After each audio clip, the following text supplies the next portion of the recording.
નમસ્કાર. ફરી એકવાર મોરબીના શૈક્ષણિક જગત માટે ખૂબ સારા સમાચાર લઈને આવી રહ્યા છીએ.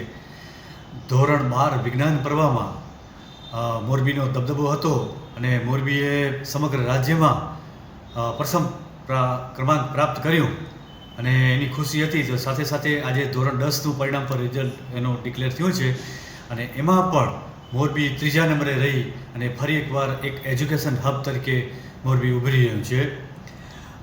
સમગ્ર રાજ્યનું પરિણામ 83.86% છે, જ્યારે મોરબીનું રિઝલ્ટ છે 89.13% સાથે ત્રીજા ક્રમે છે. ગત વર્ષે A1 વિદ્યાર્થીઓ 816 હતા, જ્યારે આ વર્ષે 1139 વિદ્યાર્થીઓ છે. ગત વર્ષે 0% રિઝલ્ટ ધરાવતી એક પણ શાળા નહોતી, જ્યારે આ વખતે પણ એક પણ શાળા નથી. 100% રિઝલ્ટ ધરાવતી ગત વર્ષે 33 શાળાઓ હતી, જ્યારે આ વર્ષે વધી અને 43 શાળાઓ થઈ છે. 30%થી ઓછું રિઝલ્ટ ધરાવતી શાળાઓ ગત વર્ષે પણ 2 હતી, આ વર્ષે પણ 2 છે.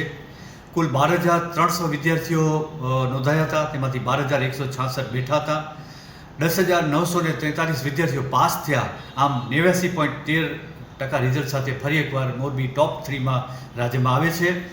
આ સોનેરી સિદ્ધિ માટે ખૂબ જ દિવસ રાત મહેનત કરનાર વિદ્યાર્થીઓ, એને પ્રેરણા આપનાર વાલીઓ, અઘરા જે વિષય વસ્તુ છે અઘરી વિષય વસ્તુને સરળતાથી સમજાવનાર વિષય શિક્ષકો, પ્રેરણા આપનાર આચાર્યશ્રીઓ, સંચાલકોશ્રીઓ, ટ્રસ્ટીઓશ્રી, સમગ્ર શૈક્ષણિક જગત અને મારી સમસ્ત ઓફિસને પણ હું ખૂબ ખૂબ અભિનંદન આપું છું અને મોરબી ફરી એકવાર એજ્યુકેશન હબ તરીકે ઉભરી રહ્યું છું એનો હું રાજીપો વ્યક્ત કરું છું.